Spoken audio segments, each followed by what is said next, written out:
Сәлем қыздар, бүгін сіздерге батон нанның жасалу жолын көрсетемін. Ол үшін ыдысқа жылы су құямыз. 2 шай қасық тұз, 1 шай қасық ашытқы саламыз. 2 ас қасық қант саламыз. Барлығын жақсылап араластырамыз. Үстіне 100 грамм сұйық май құямыз. Енді ұнды ситадан өткізіп саламыз. 700 грамм ұн керек. Ситадан електен өткізсеңіздер, нан жұмсақ болып шығады.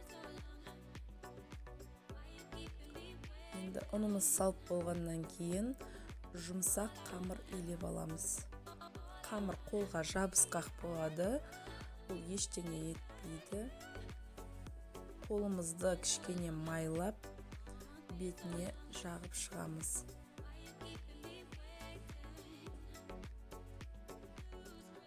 «700 граммнан артық ұн салуға болмайды, нан қатты болып қалады.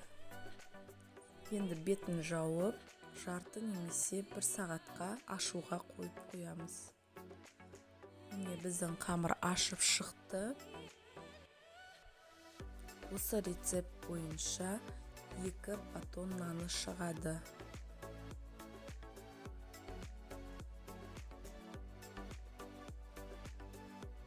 Қамырымызды 1/2 бөлікке бөліп аламыз.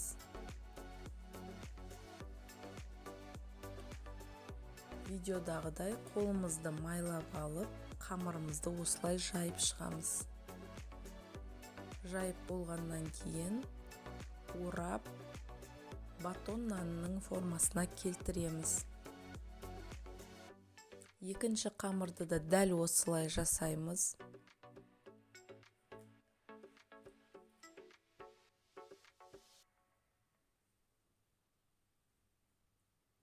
Осылай жасап болғаннан кейін бөлме температурасында 10 минутқа қойып қоямыз.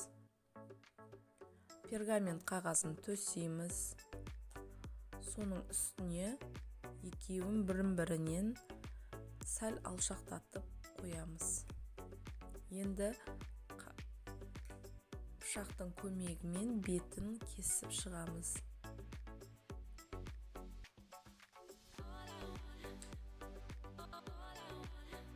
Жұмыртқаның сарысын бетіне жағамыз.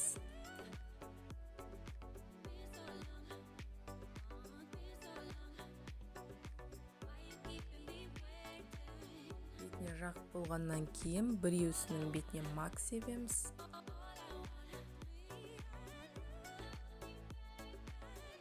Екіншісіне күнжіт себеміз. Үйіңізде бар нәрсені сепсеңіз де болады.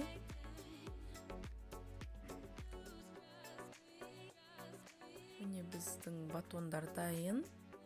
Енді осыны қызып тұрған пешке 180 градусқа 20-25 минутқа жібереміз.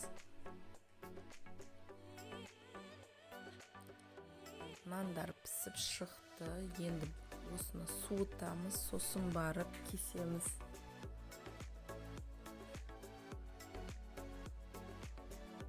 Нанымыз жұмсақ болып көтерілді. Қыздар, менің видеом ұнап жатса, менің каналыма жазылып, лайк, комментарий қалдыруды ұмытпаңыз.